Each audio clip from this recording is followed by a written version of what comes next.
وبرکاتہ۔ نحمده ونصلی علی رسولہ الکریم، اما بعد، فاعوذ باللہ من الشیطان الرجیم، بسم اللہ الرحمن الرحیم۔ رب اشرح لی صدری ویسر لی امری واحلل عقدۃ من لسانی یفقہوا قولی، رب زدنی علما نافعا، اللہم فقہنا فی الدین وعلمنا التأویل۔ آج ہم سورہ بقرہ کی اہمیت سمجھنے جا رہے ہیں۔ میں 15 to 16 ٹڈبٹس مینشن کروں گی سورہ بقرہ کی امپورٹنس بتاتے ہوئے۔ تو سورہ بقرہ جو ہے سب سے پہلے ایک مدنی سورت ہے۔ مدنی سورہ وہ ہوتی ہے جو یا مدینہ میں نازل ہوئی ہو، مدینہ کی طرف ہجرت کرنے کے بعد نازل ہوئی ہو۔ تو نبی کریم صلی اللہ علیہ وسلم نے اپنی نبوت کی ابتدائی سالوں میں مکہ میں تشریف فرما رہے، پھر اب آپ نے مدینہ کے طرف ہجرت کی، تو جو کچھ بھی ہجرت کے بعد نازل ہوا ہے وہ سب مدنی ہے۔ Number 2، lessons, reminders and wisdom. تو یہ قرآن مجید کی طویل صورتوں میں سے ہے، بلکہ قرآن مجید کی سب سے لمبی صورت ہے سورہ بقرہ۔ اس کے معنی بہت گہرے ہیں اور اس میں بہت ضروری اور اہم احکام ہیں، کمانڈز آف اللہ سبحانہ و تعالیٰ۔ اس کی آیتوں کی تعداد ہے 286 اور ترتیب قرآنی کے اعتبار سے اس کا نمبر ہے 2، اور نزول کے اعتبار سے مدینہ میں نازل ہونے والی پہلی صورت ہے۔ یہ صورت حروف مقطعات سے شروع ہوتی ہے، الف لام میم سے، اور دیگر صورتیں بھی جیسے کہ سورہ آل عمران ہے الف لام میم سے شروع ہوتی ہیں۔ حروف مقطعات کیا ہے ہم وہ آگے سمجھیں گے۔ اس جو ہے صورت میں کل ملا کر جو ہے 6221 کلمات ہے اور 25,000 حروف ہیں، that is letters۔ تو اس بات کا ثبوت یہ ہے کہ جو ہے قرآن میں آیت آئی ہے کہ وَقُرْآنَ فَرَقْنَاهُ لِتَقْرَأَهُ عَلَى النَّاسِ عَلَى مُكْثٍ وَنَزَّلْنَاهُ تَنزِيلًا۔ قرآن کو ہم نے تھوڑا تھوڑا کر کے اس لیے اتارا ہے کہ آپ اسے بمہلت لوگوں کو سنائیں، اور ہم نے خود بھی اسے بتدریج نازل فرمایا ہے، that is it have been revealed down progressively۔ تو قرآن یہاں پر ترتیب کی بات ہو رہی ہے، رائٹ؟ تو قرآن اس ترتیب یا آرڈر میں نہیں ہے جیسے کہ وہ نازل ہوا ہے۔ In the sense, compilation order is completely different from the revelation order, and we all know that۔ تو قرآن جس ترتیب میں نازل ہوا ہے وہ بھی اللہ سبحانہ و تعالیٰ کے حکم سے نازل ہوا ہے۔ کتنے سال لگے ہیں؟ 23.5 years۔ It took these many years for revelation۔ اور قرآن جس ترتیب سے مرتب ہوا ہے یا پھر کمپائل کیا گیا ہے، یہ بھی اللہ کے حکم سے اور حکمت سے ہی جو ہے کیا گیا ہے۔ تو قرآن تو سب سے پہلے جو ہے 7th sky لوح محفوظ میں پریزروڈ تھی، اور جو ہے گریجولی پروگریسولی نازل کی گئی۔ اور جب قرآن کمپلیٹلی نازل ہو چکی تھی ان سالوں میں، تو جب جو ہے ہم کو چاہیے تھا کہ کمپائل ہو جائے، تو سب سے پہلے کمپائلیشن میں جو ہے نبی کریم صلی اللہ علیہ وسلم نے جو ہے لکھوایا اور میمورائز کروایا اس قرآن کو، کہ اللہ سبحانہ وتعالیٰ نے آسان بنا دیا اس قرآن کو سمجھنے کے لیے، پڑھنے کے لیے اور میمورائز کرنے کے لیے بھی۔ تو زید ابن ثابت رضی اللہ تعالیٰ عنہ لکھا کرتے تھے نبی کریم صلی اللہ علیہ وسلم کے سپرویژن میں۔ تو کہاں کچھ میٹیریلز پہ لائک پام لیوز پہ، بونز پہ، لیدر پہ، سٹونز، ان طرح کے میٹیریلز پہ لکھا کرتے تھے، اور جو ہے فردر ابو بکر رضی اللہ تعالیٰ عنہ نے ان کے خلافت کے دور میں جو ہے کمپائل کیا قرآن کو، اور آگے جو ہے اس عمر رضی اللہ تعالیٰ عنہ نے جو ہے فردر کمپائل کیا، اور جو ہے مصحف آف ابو بکر رضی اللہ تعالیٰ عنہ کو جو ہے پریزرو کروایا۔ حفصہ رضی اللہ تعالیٰ عنہ کے پاس جو ہے ایکچولی مینیوسکرپٹ جو تھی تمام کمپائلیشن آف قرآن کی، ان کے پاس جو ہے پریزرو کروایا گیا تھا۔ پھر عثمان رضی اللہ تعالیٰ عنہ نے ان کے خلافت کے دور میں جو ہے سٹینڈرڈائز کیا قرآن کو۔ کس طرح سٹینڈرڈائز کیا؟ کہ انہوں نے جو ہے جہاں جہاں قرآن بٹی ہوئی تھی، ڈسٹریبیوٹ کی گئی تھی، جن پلیسز پہ جو میٹیریل میں، وہ سب برن کروا دیا عثمان رضی اللہ تعالیٰ عنہ نے۔ اور جو ہے وہی قرآن کو جو ہے اسٹینڈرڈائز کروایا جو تھی حفصہ رضی اللہ تعالیٰ عنہ کے پاس، ان سے جو ہے وہ مینوسکرپٹ منگوا کر اور پھر واپس ان کو ریٹرن کر دی تھی. تو وہ تھا standardized text Uthmanic codex which is preserved and recited by Muslims globally and memorized until today. تو یہ تھی کمپائلیشن سے ریلیٹڈ کچھ باتیں. تو اس میں 100 سے زیادہ مرتبہ لفظ جلالہ یعنی اللہ کا ذکر ہوا ہے سورہ بقرہ میں. اس میں قرآن مجید کی سب سے طویل آیت جو آیت نمبر 288 ہے، آیت دین نازل ہوئی. قرآن مجید کی سب سے عظیم آیت آیت کرسی اس میں ہے. آمن الرسول کی امپورٹنس ہے اس جو ہے اس جو سورت کا جو ہے آخری حصے میں آتی ہے کفایت کرنے کے لیے. کچھ علماء کہتے ہیں کفایت کرنے کا مطلب ہے قیام اللیل سے کفایت کرتی ہے. تو کیا مطلب ہے قیام اللیل سے کفایت کرنا؟ یعنی اگر کوئی شخص رات کو دوبارہ اٹھ کے تہجد نہیں پڑھ سکتا تو وہ ان آیت کو پڑھ کے سو جائے. یعنی اتنی عظیم آیت ہے کہ وہی اجر ملے گا جو قیام اللیل اور جو ہے تہجد پڑھنے کے برابر ہو. عرش کے خزانے تلے سے نبی کریم صلی اللہ علیہ وسلم کو عطا ہوئی تھی جو فرام دا لوح محفوظ. اور کچھ کہتے ہیں کہ آفات میں کفایت کرتی ہے، یعنی ہر طرح کی تکلیف، پریشانی اور مصیبت کے نازل ہونے سے بچاتی ہے. اس صورت میں وہ آخری آیت بھی ہے جو سب سے آخر میں نازل ہوئی، وہ آیت بھی موجود ہے. تو جو ٹوٹل قرآن میں سب سے لاسٹ میں آئی تھی وہ آیت بھی اس میں موجود ہے. اور وہ آیت ہے وَاتَّقُوا يَوْمًا تُرْجَعُونَ فِيهِ إِلَى اللَّهِ، جو سورہ بقرہ کی آیت نمبر 281 ہے. تو اس اعتبار سے یہ سورت قرآن مجید کی عظیم صورتوں میں سے ہے. نیکسٹ امپورٹنٹ پوائنٹ ہے اہمیت میں سورہ بقرہ کی. those people who recite, memorize اور understand سورہ بقرہ اور وہ عمل کرنے کی کوشش کرتے ہیں اس کے according, they attain superiority with سورہ بقرہ. How? Let us see. حضرت انس رضی اللہ تعالیٰ عنہ سے مروی ہے کہ ایک آدمی نبی کریم صلی اللہ علیہ وسلم کی کا کاتب تھا جو وحی نازل ہوتی تھی آپ اس کو لکھواتے ہیں اور وہ لکھتا تھا. اس نے سورہ بقرہ اور سورہ آل عمران بھی پڑھ رکھی تھی، اور جب کوئی آدمی سورہ البقرہ اور آل عمران کی تلاوت کرتا ہے تو وہ ہم میں سے بہتر سمجھا جاتا تھا. یعنی وہ ہم میں سے بہتر ہے جس کو یہ صورت آتی ہے even in the current context, in today's context. صحابہ اس صورت کو صرف حفظ نہیں کرتے تھے بلکہ اس کو سمجھتے بھی تھے، تدبر بھی کرتے تھے اور اس پر عمل بھی کرتے تھے.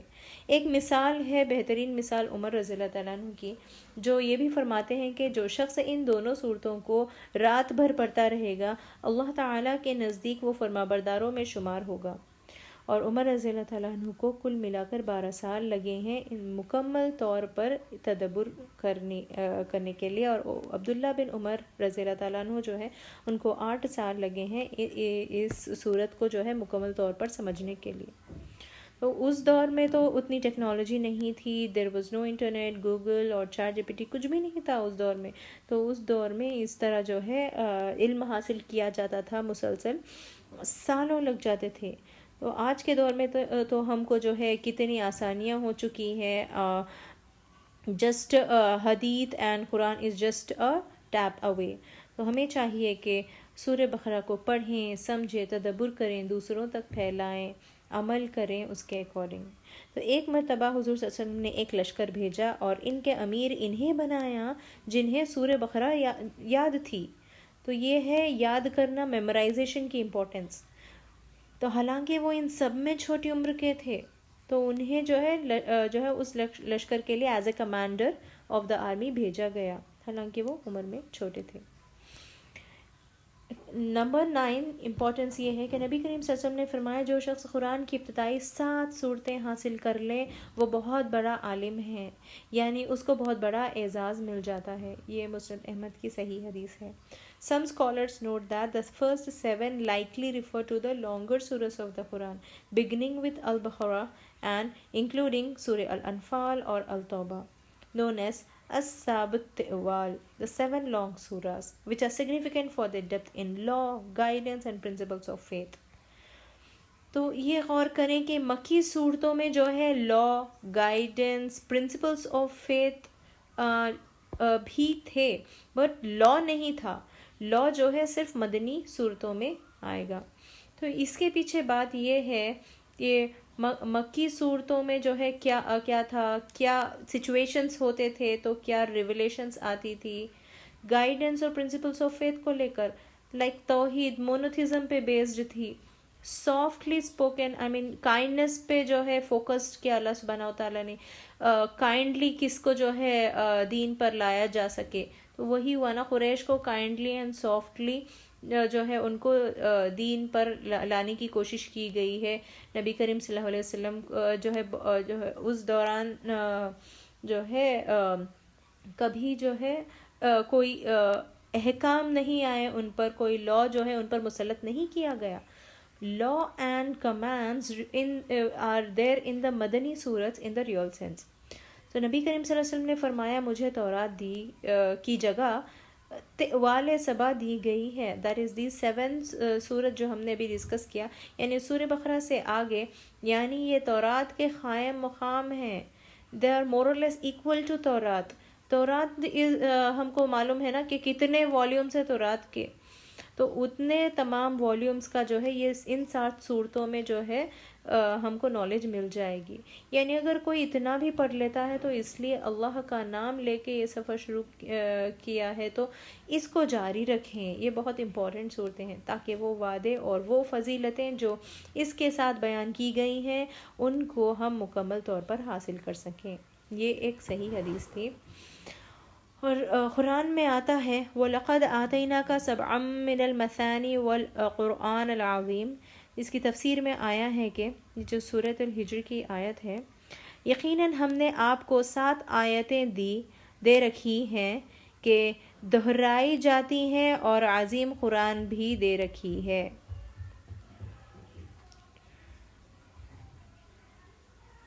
تو یہاں پر ہم کچھ چند حدیثیں پڑھیں گے. عبد الرحمن بن یزید رضی اللہ تعالیٰ عنہ کی حدیث ہے. I asked Abu Masud رضی اللہ تعالیٰ عنہ while he was making circumambulation of the Kaaba، جو طواف کر رہے تھے، he said the messenger of Allah صلی اللہ علیہ وسلم said if anyone recited 2 verses from the last of Surah al-Baqarah at night that will be sufficient for him. یہ ایک صحیح گریڈ کی حدیث ہے.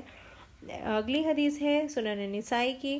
It was narrated that عبداللہ رضی اللہ تعالیٰ عنہ said when the messenger of Allah صلی اللہ علیہ وسلم was taken on the night journey he came to Sidratul Muntaha which is in the 6th heaven. That is where everything that comes up from below ends and where everything that comes down from above until it is taken from it. Allah says when what covered the low tree did cover it. یہ سورہ نجم کی آیتیں ہیں. He said it was moths of gold and I was given 3 things: 5 daily prayers, the last verses of Surah Al-Baqarah, and whoever of my ummah dies without associating anything with Allah, that is کبھی کسی نے کوئی شرک نہیں کیا، تو وہ شخص بخشا جائے گا. He will be forgiven for al-muqimat, the sins of the worst magnitude that drag one into the fire. یہ بھی ایک صحیح حدیث کی نسائی کی حدیث تھی. It was narrated from Abdullah رضی اللہ تعالیٰ عنہ that the shortest surah that speaks of women وہ ہے سورہ الطلاق was revealed after سورہ البقرہ. تو ہم آپ کو یہاں پر کچھ ریولیشن آرڈرز بھی پتہ چل رہے ہیں جو ایک صحیح حدیث ہے. Narrated by of Ibn Malik al-Ashja'i رضی اللہ تعالیٰ عنہ I stood up to pray along with Messenger صلی اللہ علیہ وسلم. He got up and recited سورۃ البقرہ. نبی کریم صلی اللہ علیہ وسلم نماز میں بھی سورۃ البقرہ کثرت سے پڑھا کرتے تھے. When he came to a verse which spoke of mercy, he stopped and made supplication. And when he came to a verse which spoke of punishment, he stopped and sought refuge in Allah subhanahu wa ta'ala. Then he poured and paused as long as he stood, reciting Surah Al-Baqarah, and said while bowing, Glory be to the possessor of greatness, the kingdom, grandeur and majesty. Then he prostrated himself and paused as long as he stood up and recited Surah Al-Imran, Surah number 3, and then recited many other surahs one after the other. یہ بھی ایک صحیح حدیث ہے. تو یہاں تک ہم کو پتہ چل گئی میکسیمم سے میکسیمم اہمیت سورہ بقرہ کی اور قرآن پڑھنے کی. میجر ٹاپکس آف دس سورہ. تو اس صورت میں کیا کیا موضوع ہیں؟ تو لوگوں کی اقسام بیان کی گئی ہے، متقین، کفار، منافقین، مکذبین، فاسقین، تمام گروہ کے بارے میں ڈسکس کیا گیا ہے اس صورت میں۔ پھر تمام انسانوں سے خطاب ہے، یا ایھا الناس کہہ کے انسان کے اوریجن کی تاریخ بتائی گئی ہے۔ آدم علیہ السلام کے قصے میں پھر بنی اسرائیل کے واقعات ہمیں ملتے ہیں، ان کی خبریں ملتی ہیں، اس میں تحویل قبلہ کا ذکر ہے، ابراہیم علیہ السلام کا واقعہ ملتا ہے، کعبے کو تعمیر کرنے کا، پھر اسی طرح مردے کو زندہ کرنے کے واقعات آتے ہیں۔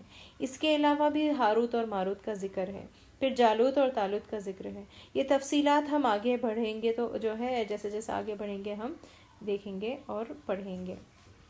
اسی طرح اس صورت میں اسلام کے ارکان بھی موجود ہے اینڈ وے آف لائف، جیسے کہ توحید، طہارت، نماز، روزہ، حج کے احکام ہیں، زکوٰۃ کے احکام ہیں، صدقات، عمرہ، ان سب کے بارے میں احکام موجود ہیں اسی ایک صورت میں۔ اسی طرح خاندانی زندگی سے متعلق اور معاشرتی زندگی سے متعلق احکام بھی ہیں۔ تو قرآن میں ایسا نہیں ہے کہ سوسائٹی جو ہے نارمز کیا ہونا چاہیے وہ نہیں ہے، جو ہماری ذاتی زندگی میں کیا ہونا چاہیے وہ نہیں ہے، ایسا بالکل نہیں ہے، سب کچھ ہے، اور وہ بھی سورہ بقرہ میں تو واضح طور پہ بتایا گیا ہے، جیسے قصاص، نکاح، طلاق، عدت، نفقہ، ردا، وصیت، سب کچھ منشن کیا گیا ہے، وصیت کس طرح دینی چاہیے، دیٹ از انہیریٹنس کا چیپٹر، یہ سارے احکام سورۃ البقرہ میں پائے جاتے ہیں۔ اگلی امپورٹنس ہے spreading the word of this سورہ امنگ ادرس، دوسروں کو سکھایا جائے سورہ بقرہ۔ عثمان رضی اللہ تعالیٰ عنہ رپورٹڈ، یہ دیکھیے یہ حدیث جو ہے ڈفرینٹ 4-5 پلیسز پہ میں نے کلیکٹ کی ہے، تو جو ہے اتنے بکس ڈفرینٹ بکس میں سیم حدیث ہے اینڈ بائی سملر اور ڈفرینٹ رپورٹرس۔ سو عثمان رضی اللہ تعالیٰ عنہ کی یہ حدیث ہے سنن نبی و داود کی، the best among you is he who learns and teaches the Quran۔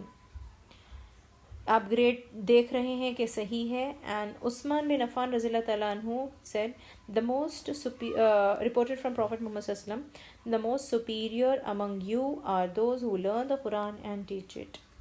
صحیح بخاری کی حدیث تھی وہ، اور narrated علی ابن ابی طالب رضی اللہ تعالیٰ عنہ that messenger of Allah صلی اللہ علیہ وسلم said the best of you is he who learns the Quran and teaches it۔ تو آپ کسی کو یہ نہ کہہ دیں کہ ہاں تم تو عالم بن گئے کچھ 2-4 ویڈیوز سن کر، نہیں، ایسا نہیں ہے، ہم کو سیکھنا چاہیے قرآن اور دوسروں تک پہنچانا چاہیے۔ تو آپ کے دائرے میں جو کچھ ہے آپ وہ کریں، نہ کہ دوسروں پر انگلی اٹھائیں، اور آپ کے پاس جو جو ریسورسز ہیں آج کل، جو جو ٹیکنالوجیز ہیں، ان سب کا بھرپور فائدہ اٹھائیں اور خود سیکھیں اور دوسروں تک پہنچائیں۔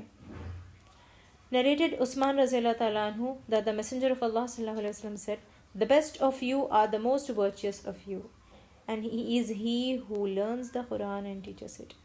دیکھیے کتنے پلیسز پہ یہ بات آئی ہے، کتنے حدیثوں میں آئی ہے، تو اس سے آپ اندازہ لگا سکتے ہیں کہ یہ صورت کتنی اہمیت کی حامل ہے، اور ایک مسلمان کو اس صورت کے پڑھنے کا کتنا اہتمام کرنا چاہیے۔ تو اس لیے بہت اچھا ہوگا اگر آپ خود پڑھنے کے ساتھ ساتھ اپنے ان دوستوں کو، اپنے ان رشتہ داروں کو، اپنے ان ساتھیوں کو جو یہاں نہیں آ سکتے، جو باقاعدہ بیٹھ کر نہیں سیکھ سکتے، ان کو آپ کم از کم اس کا لنک شیئر کر سکتے ہیں، تاکہ یہ وہ یعنی گھر بیٹھ کر بھی کچھ نہ کچھ سنتے رہیں۔ آج کل آن لائن آف لائن کئی وینیوز پر ہم یہ ڈسکس کر سکتے ہیں، درس کے طور پر، ڈیٹیلڈ طور پر، رمضان کے دوران کبھی بھی ہم ڈسکس کر سکتے ہیں، ہمارے روزمرہ زندگی میں ڈسکس کر سکتے ہیں، پڑھ سکتے ہیں، دوسروں تک پہنچا سکتے ہیں، تو کیوں نہ کرے یہ کام، تو وہ آپ کے ساتھ ساتھ سفر میں ہوں گے انشاءاللہ۔ اس سے فائدہ یہ ہوگا کہ پھر آپ ان کی نگاہوں میں بہت اجنبی، ویئرڈ نہیں محسوس ہوں گے۔ آج کی سوسائٹی میں جو ہے دینی پرنسپلس ہے وہ ویئرڈ بن چکے ہیں، اور جو سوسائٹی ریفارمز ہے، جو ویسٹرنائزیشن کا کانسیپٹ ہے، جو کچھ جو ہے ویسٹرن کانسیپٹس آ رہے ہیں، نارملائز ہوتے جا رہے ہیں، زیونسٹ پروپیگنڈاز نارملائز ہوتے جا رہے ہیں، یہ سب کو نارملائز کیا گیا ہے۔ قرآن کو کیوں نارملائز نہ کریں ہم؟ وہی ایکچوئل نارمل چیز ہے نا۔ اور اوپن مائنڈنیس کیا ہوتی ہے؟ اوپن مائنڈنیس وہ ہے جو قرآن پڑھے اور سمجھے، وہ ہے ایکچوئل، اور جو عمل کریں قرآن پر وہ ہے اوپن مائنڈڈنیس، باقی سب تو کلوز مائنڈڈنیس ہے. تو اس سے فائدہ یہ ہوگا کہ پھر آپ کی نگاہوں میں بہت اجنبی ہم ویورڈ نہ بن جائیں، کیونکہ وہ بھی ہمارے ساتھ سفر میں ہوں گے نا، تو وہ بھی ہم اس چیز پر عمل کریں گے، تو وہ بھی سمجھ جائیں گے کہ یہ تو قرآن میں لکھا ہوا ہے، یہ کچھ نیا نہیں کر رہا ہے، یہ شخص اپنے پاس سے کوئی نئی راہ نہیں نکال رہا ہے. یعنی اپنے ماحول میں اس روشنی کو بکھیرنے کا یہ فائدہ ہوتا ہے کہ پھر انسان کے لیے وہ سب مددگار بن جاتا ہے. اور اگر ان کو چھوڑ کر انسان سولو فلائٹ لے لے، تنہا کسی سفر پر نکل جائے، وہ گھر کی بجائے باہر جا کر درس دینے لگے، تو اس کا فائدہ کیا؟ نہ اس کی اولاد سیکھیں گی، نہ اس کے اہل و عیال، نہ اس کے رشتہ دار. تو وہ ویئرڈ کمپلیٹ لائف جو ہے ویئرڈنس سے گزاریں گی. وہ کس طرح کی اچیومنٹ ہے بتائیں؟ بہرحال یہ آپ کے کرنے کے کاموں میں سے ایک کام ہے. گھر میں بھی تبدیلی لائیں اور گھر کے باہر بھی تبدیلی لائیں قرآن کے تھرو. نیکسٹ امپورٹنس میں نمبر 12 ہے ٹائٹل گیون ٹو دا سورہ. سورہ بقرہ کی فضیلت میں کچھ احادیث بھی ہمیں ملتے ہیں. صحیح مسلم کی ایک حدیث کی روشنی میں ہے کہ سورہ بقرہ اور سورہ آل عمران کو الزہراوین کہا گیا ہے. دا ٹو برائٹ اور ریڈینٹ سوراس کہا جاتا ہے، دو روشن صورتیں. یہ صحیح مسلم کی حدیث ہے. Next very most important, very motivating concept, سفارش. ہاں سفارش ہے، سنی سنائی بات نہیں ہے، یہ حدیث سے ثابت ہے، صحیح حدیث سے ثابت ہے. ابو امامہ بہیلی کہتے ہیں کہ میں نے رسول اللہ صلی اللہ علیہ وسلم کو یہ فرماتے ہوئے سنا، قرآن پڑھتے رہو کیونکہ وہ قیامت کے دن اصحاب قرآن کا سفارشی بن کے آئے گا. یعنی قرآن قیامت کے دن سفارش کرے گا. دو روشن چمکتی ہوئی صورتیں، خاص کر چمکتی ہوئی صورتیں جو ہے سورہ بقرہ، سورہ آل عمران پڑھتے رہو، کیونکہ وہ قیامت کے دن اس طرح آئیں گے جیسے دو بادل یا دو سائے ہوں. یعنی دو بادل یا دو سائے ہوں، کینوپی ایک امبریلا جیسے، وہ ایک صف میں اڑتے پرندوں کی طرح، اے فلاک آف برڈز کی طرح آپ کو پروٹیکٹ کریں گے خبر میں اور جو ہے قیامت کے روز. خیر اس حدیث میں تو یہ مینشن کیا گیا ہے وہ ہمیں پروٹیکٹ کریں گے قیامت میں کے روز. تو اپنے پڑھنے والوں کی طرف سے قیامت کے دن شفا کریں گی. اور پھر خاص طور پر سورہ بقرہ کی بات کی ہے. آپ صلی اللہ علیہ وسلم نے فرمایا سورہ بقرہ پڑھتے رہو کیونکہ اس کا حاصل کرنا باعث برکت ہے اور اسے چھوڑ دینا باعث حسرت ہے، اور باطل پرست جو ہے اس کی طاقت نہیں رکھتے. تو یعنی معاویہ رضی اللہ تعالیٰ عنہ کہتے ہیں، جو راوی ہیں اس حدیث کے، مجھے یہ معلوم ہوا ہے کہ باطل پرستوں سے مراد ساحر یعنی جادوگر ہیں. یعنی اگر کوئی آپ پر جادو کرنا چاہے تو اس کا اثر آپ پر نہیں ہوگا، کیونکہ اس میں وہ آیت موجود ہیں جو جادو کا بھی توڑ ہے. اسپیشلی ہاروت و ماروت، سلیمان علیہ السلام سے ریلیٹڈ جو آیت ہے، جو ہے کوئی جادو کو ٹکنے نہیں دیتی ہے، وہ ایک قسم کا رقیہ ہے. قرآن اور قرآن پڑھنے والوں کو قیامت کے دن بلوایا جائے گا. آگے آگے سورہ بقرہ اور سورہ آل عمران ہوگی. They will be ahead of us. بادل کی طرح سائے اور سائبان. They will be like cloud upon us on the day of judgment. یا پھر کھلے پرندوں کے جھرمٹ کی طرح. Like a flock of birds rotating over above our head and protecting us. یہ دونوں پروردگار سے ڈٹ کے سفارش کریں گی قیامت کے دن. Protection from black magic, Sahar and from شیطان. اور اگر اس کو پڑھا جائے تو جادو بھی اثر نہیں کرتا، جس طرح ہم نے ابھی پڑھا اس صحیح حدیث میں. اس سورت کی تلاوت کے وقت فرشتے اترتے ہیں، سکینت نازل ہوتی ہے. یہ فرشتے اترنے کا بھی جو ہے پروف ہے یہاں پر ہمارے پاس. آگے ایک سٹوری ہم پڑھیں گے. اس سے پہلے ایک چھوٹی سی امپورٹنٹ حدیث شیطان سے ریلیٹڈ کہوں گی. جس گھر میں سورہ بقرہ پڑھی جائے وہاں شیطان داخل نہیں ہو سکتا. یہ بات ہم بچپن سے سنتے آ رہے ہیں. کیا کبھی ہم نے اس لیول تک سوچا ہے کہ واقعی میں صحیح بات ہے؟ کیا ہم نے کبھی حدیث کھول کر پڑھی دیکھی ہے کہ کیا یہ صحیح بات ہے؟ سنی سنائی بات نہیں ہے، یہ صحیح حدیث ہے جو الگ الگ حدیث کی کتابوں میں آتی ہے. تو یہاں پر فرشتوں کے نزول سے ریلیٹڈ یہ پروف ہے کہ یہ صحیح ہے اور یہ صحیح حدیث سے مفہوم ہے۔ حضرت اسید بن حضیر کہتے ہیں کہ وہ ایک رات سورہ بقرہ کی تلاوت کر رہے تھے، ان کے قریب ان کا گھوڑا بندھا ہوا تھا، اسی دوران گھوڑا بھدکنے لگا تو وہ خاموش ہو گئے اور وہ گھوڑا بھی ٹھہر گیا۔ پھر انہوں نے دوبارہ پڑھنا شروع کیا سورہ بقرہ، تو گھوڑا پھر سے اچھل کود کرنے لگا۔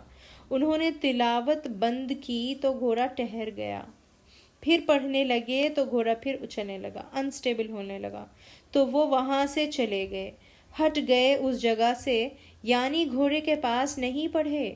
بلند آواز سے تلاوت کر رہے ہوں گے تو وہ بھی سن رہا تھا، کیونکہ ان کا بیٹا یحییٰ گھوڑے کے قریب تھا، وہ سو رہا تھا، انہیں خطرہ محسوس ہوا کہ گھوڑا اسے رون ڈال دے گا۔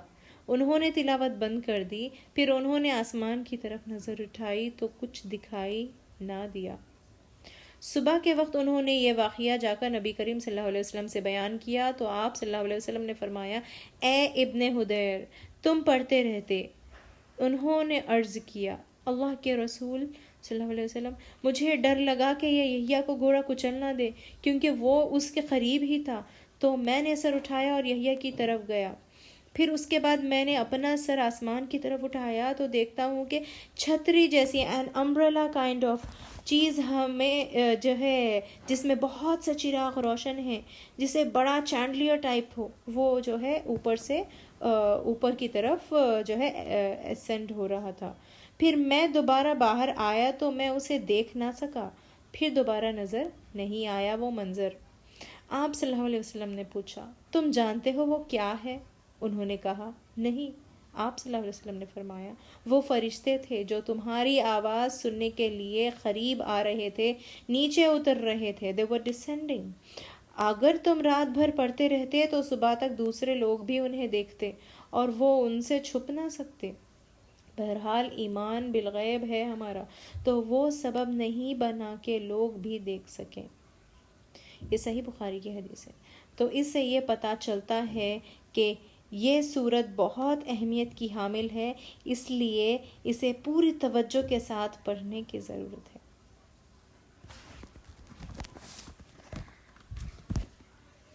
بارک اللہ فی لکم القرآن الحکیم ونفعنا وإیاکم بما فیہ من الآیات والذکر الحکیم۔ سبحانک اللہم وبحمدک، اشہد ان لا الہ الا انت، استغفرک واتوب الیک۔ سبحان ربک رب العزت عما یصفون وسلام علی المرسلین والحمد للہ رب العالمین۔ جزاک اللہ خیر۔